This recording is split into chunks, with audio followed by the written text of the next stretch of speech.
Japan's Yasukuni Shrine continues to stir controversy. It commemorates the war dead, including Tojo and other individuals convicted of crimes. When leaders make visits, protests arise from China and Korea, who argue that it glorifies Japan's violent history. The shrine serves as a reminder that Japan's war-related wounds have not completely healed, and the legacy of its leaders remains a contentious issue for neighboring countries that endured their governance. By the 1950s, Japan was undergoing significant transformation. The 1947 Constitution, which includes Article 9 prohibiting war, established Japan as a pacifist nation. Consequently, on the streets of Tokyo, former military officers labored alongside former adversaries, contributing to the construction of a new Japan. The reforms from the occupation, along with the establishment of democracy, women's rights, and economic growth, laid the groundwork for a peaceful powerhouse. However, was true justice achieved? Or did political maneuvering allow too many leaders to evade accountability? What do you believe they deserved? From Emperor Hirohito's survival to Tojo's execution? From Kishi's unexpected rise to Kadama's concealed agreements? Japanese leaders encountered fates as unpredictable as the war itself. Justice, pragmatism, and controversy intertwined, shaping a nation reborn from devastation. What are your thoughts? Should Hirohito have been tried? Was Kishi's return justifiable? Please share your opinions in the comments below. Remember to like, subscribe, and activate the notification bell for more historical content. Stay tuned for additional narratives that bring history to life. In 1941, he spearheaded Japan's invasion of the Philippines, swiftly capturing Manila. His triumph over American and Filipino forces marked a significant peak in Japan's early wartime achievements. However, the campaign bore a grim aspect that would haunt Hama, the Bataan Death March, during which thousands of prisoners perished under horrific conditions, occurred under his command. Hama insisted he was unaware, but the Allies were not convinced.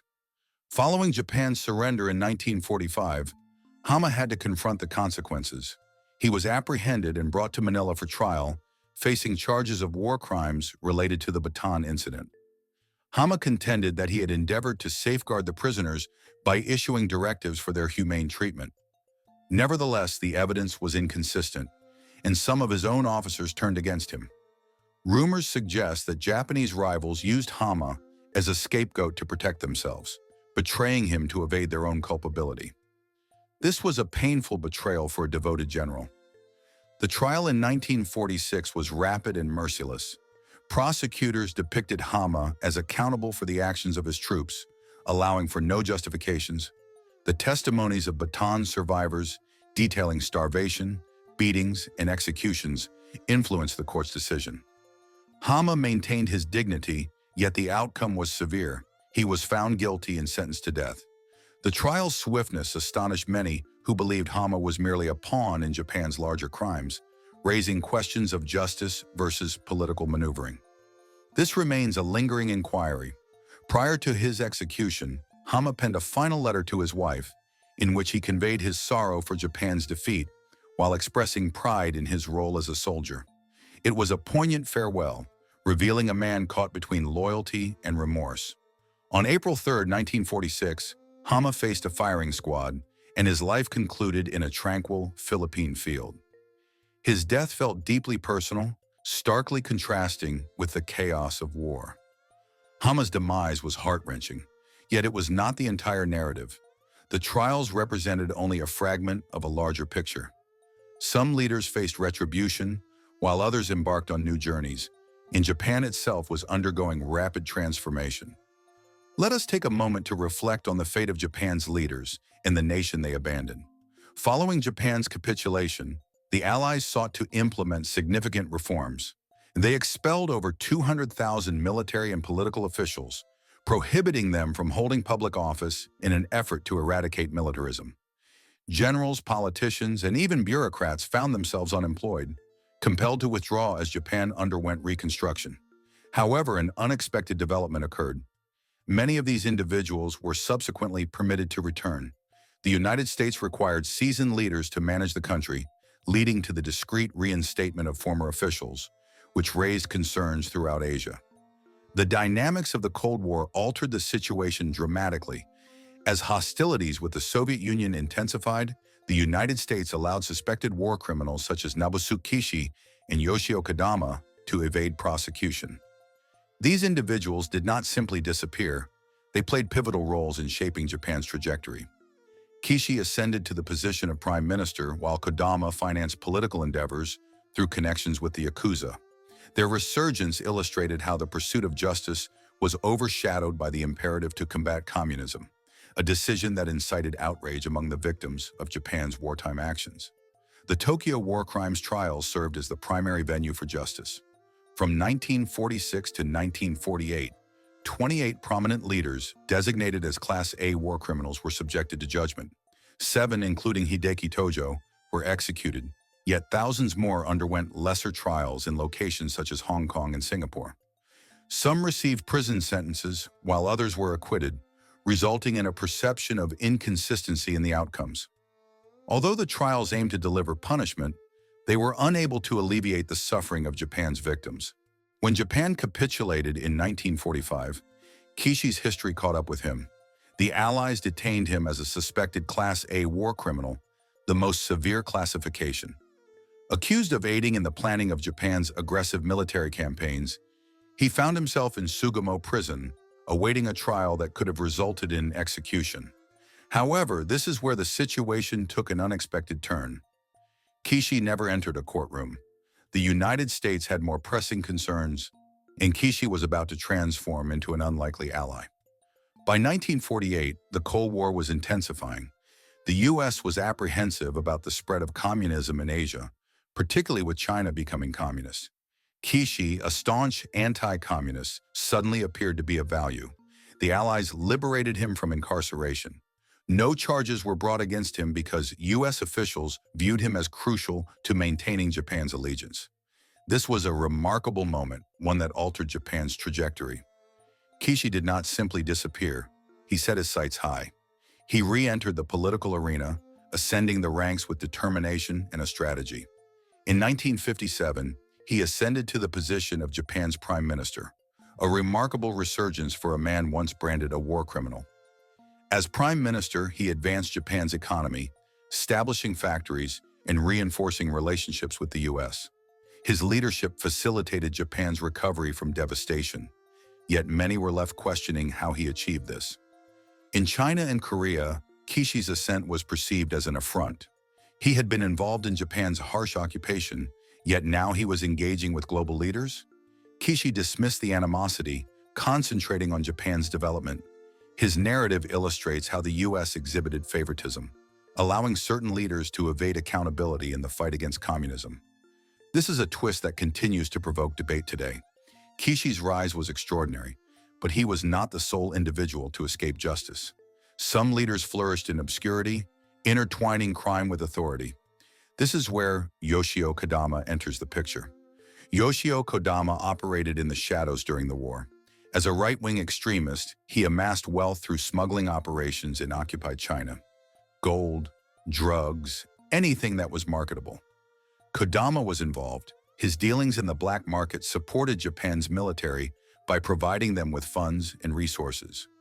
Although he was not a general, his contributions ensured the war machine continued to operate smoothly. When Japan capitulated, Kodama's dubious history made him a prime target for the Allies. Following the surrender in 1945, he found himself in Sugamo prison, labeled as a suspected war criminal. His smuggling activities and connections to Japan's war efforts placed him firmly on the Allies' radar. While incarcerated, he must have believed his days were numbered.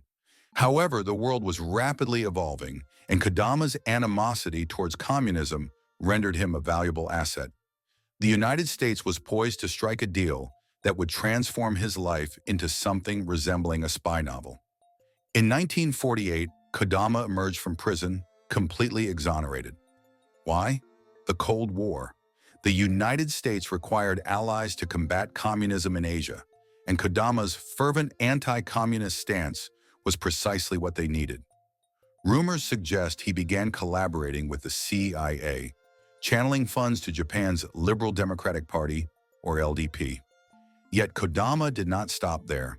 He ascended to the role of a Yakuza kingpin, overseeing Japan's black markets, including stolen goods, smuggled sugar, and even soap opera scripts.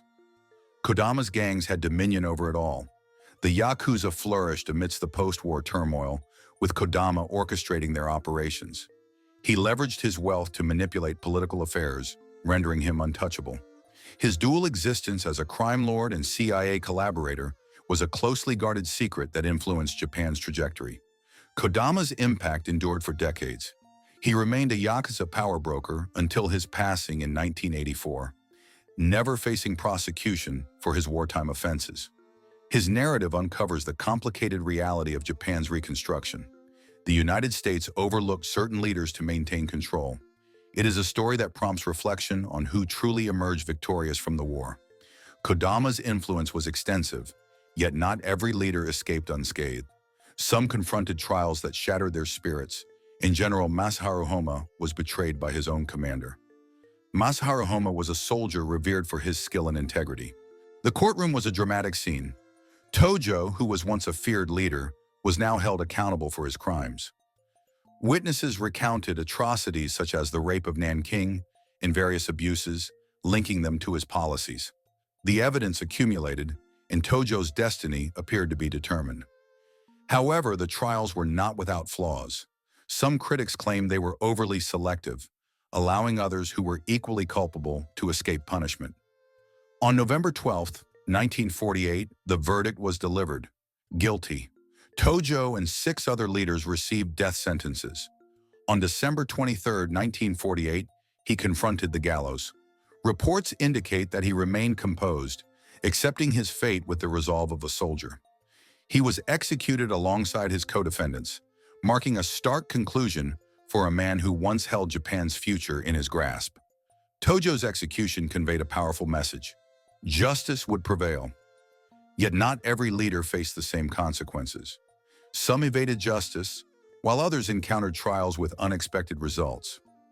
The Tokyo trials were merely the beginning, and the narratives become even more astonishing. Now let us turn our attention to General Tomoyuki Yamashita.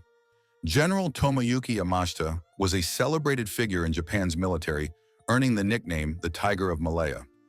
He astonished the world by capturing Singapore in 1942, a British stronghold, in a matter of weeks. His tactical brilliance garnered him respect, even from adversaries. However, such brilliance could not shield him from the war's harsh conclusion. By 1945, Yamashita was leading troops in the Philippines, engaged in a losing struggle against American forces. His name was about to become associated with a tragedy that would seal his fate. In the Philippines, Japanese soldiers perpetrated horrific acts, including the massacre of civilians in Manila. Thousands perished in what became known as the Manila Massacre. Yamashita was in command, but did he give the orders for these atrocities? Some argue that he was too preoccupied with the fight to rein in his troops, who acted independently.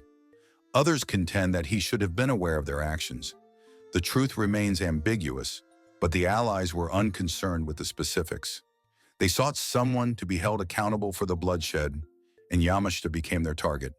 When Japan capitulated in August 1945, Yamashita did not flee.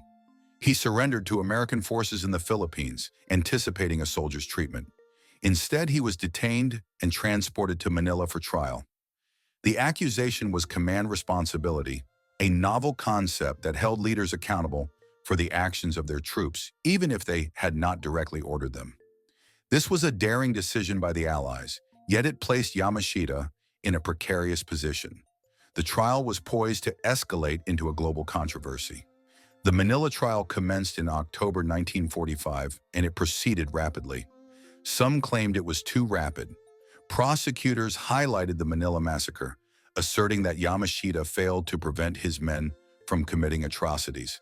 His defense contended that he was isolated from communication and unaware of the turmoil. Evidence was scant, and witnesses were few. Nevertheless, the court advanced quickly, fueled by outrage over Japan's atrocities. Yamashita maintained his composure, confronting the judges with the dignity of a soldier, yet the odds were against him. On December 7, 1945, the verdict was delivered, and he was found guilty. Yamashita received a death sentence, At the conclusion of his trial, he spoke softly, stating, "I did my best for Japan." His words reflected loyalty even as he faced execution. On February 23, 1946, he was hanged in a tranquil prison. His execution stunned many who believed the trial was expedited to convey a message. Yamashita's fate served as a cautionary tale for Japan's leaders.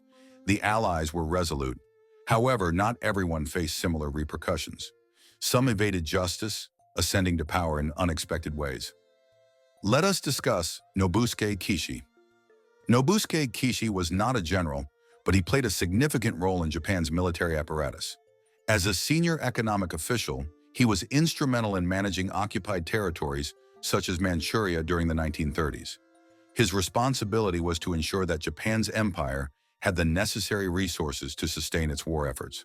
He endorsed policies that employed forced labor, dispatching thousands of Chinese and Korean workers to harsh conditions. Kishi's efforts sustained Japan's military campaign, but they also made him a target once the war concluded. Following the surrender, there was a widespread demand for Hirohito's execution. The atrocities committed during the Nanking Massacre and other heinous acts implicated him directly.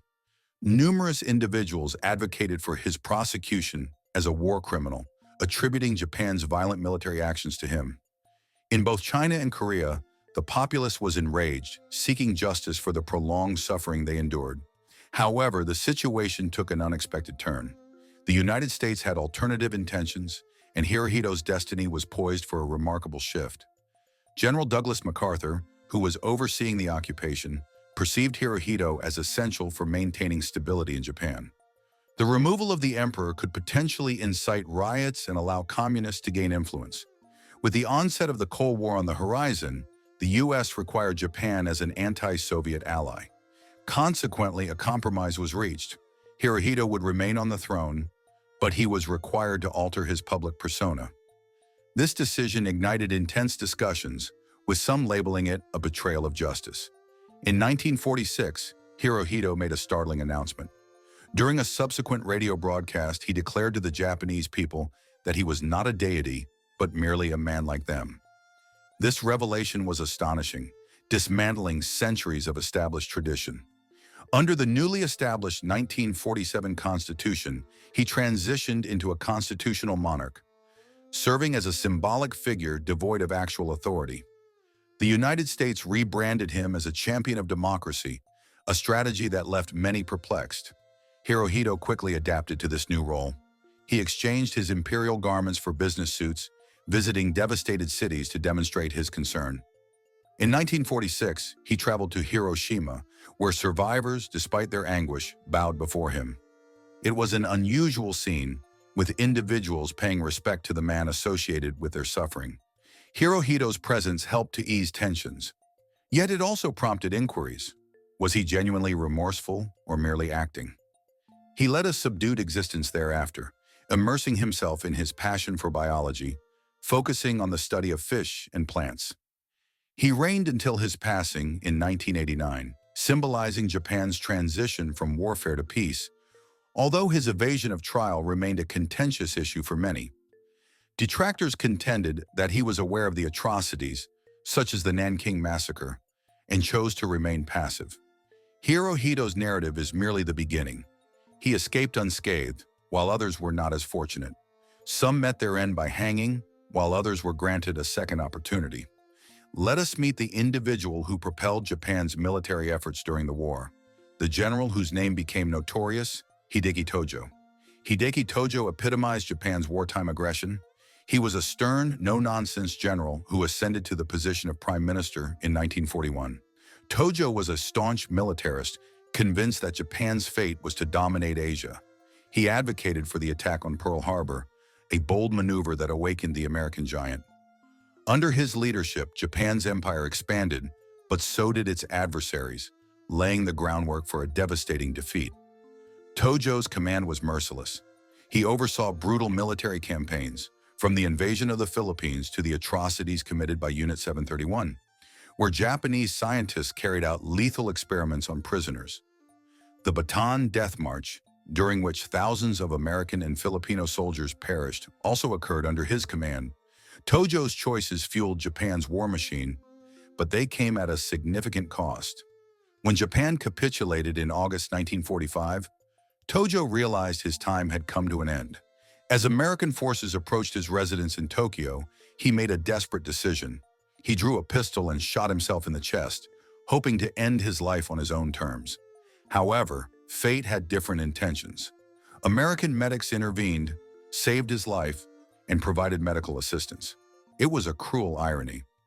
Tojo sought death, yet he was now confronted with justice. The United States transported Tojo to Sugamo prison, where he awaited trial. The Tokyo War Crimes trials, which commenced in 1946, represented the Allies' response to Japan's heinous acts. Tojo was designated a Class A war criminal, charged with engaging in aggressive warfare and committing crimes against humanity. The trials were rigorous, with prosecutors thoroughly investigating his involvement in Japan's conquests. Tojo did not refute his actions, but contended that he was merely executing orders for the survival of Japan. On September 2, 1945, Japanese officials came forward to sign the documents of surrender. World War II has concluded. Japan, once a formidable empire spanning across Asia, now lies in devastation. Hiroshima and Nagasaki are devastated by atomic bombs. Cities have been reduced to rubble, and millions are either dead or displaced. The world observes, pondering the fate of the leaders who guided Japan into this catastrophe. Did they encounter justice, escape unnoticed, or manage to reconstruct their lives? Welcome to a narrative of emperors, generals, and politicians whose destinies are as tumultuous as the war itself. In this video, we will explore the lives of the individuals who influenced Japan's darkest hours. Japan's surrender signified the conclusion of a brutal conflict, yet the dilemma of how to address its leaders was just commencing. Some endured severe penalties, others were released, and a few even regained power in ways that would surprise you. To comprehend what transpired with Japan's leaders, we must revisit the 1930s. Japan was eager for dominance, propelled by a potent blend of nationalism and military strength. They were convinced they were destined to govern Asia. This ambition led to invasions beginning with Manchuria in 1931, subsequently extending to China and Southeast Asia. The assault on Pearl Harbor in 1941 drew the United States into the conflict, transforming it into a worldwide struggle. Japanese leaders, driven by aspirations of empire, propelled their nation into a perilous gamble, believing they could control the Pacific. The war was merciless.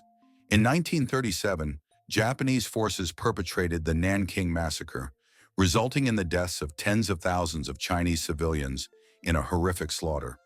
Subsequently, kamikaze pilots crashed their aircraft into American vessels, demonstrating Japan's desperate determination. However, by 1945, the situation shifted. American firebombings obliterated cities, and atomic bombs dropped on Hiroshima and Nagasaki claimed over 100,000 lives within days. The invasion of Manchuria by the Soviet Union extinguished Japan's final hopes. The global community called for accountability regarding these heinous acts, placing Japan's leaders under scrutiny. Following Japan's capitulation on August 15, 1945, the Allied forces, spearheaded by the United States, assumed control. General Douglas MacArthur arrived as the supreme commander for the Allied powers, commonly referred to as SCAP. His objective was to disarm Japan's military and transform the nation into a democracy. The occupation lasted from 1945 to 1952, during which they successfully reformed Japan's government, economy, and culture. However, the question arose regarding the fate of those who instigated the war. Some would undergo trials, others would be exempted, and a few would astonish everyone. The stakes were considerable. Japan faced starvation, its economy lay in ruins, and the threat of communism loomed large. The United States sought a stable Japan as a partner against the Soviet Union, complicating the pursuit of justice. The Tokyo War Crimes trials were established to penalize those accountable. Nevertheless, not all faced the same consequences. Certain leaders were deemed too valuable to lose. Let us begin with the individual referred to as the Divine Emperor Hirohito.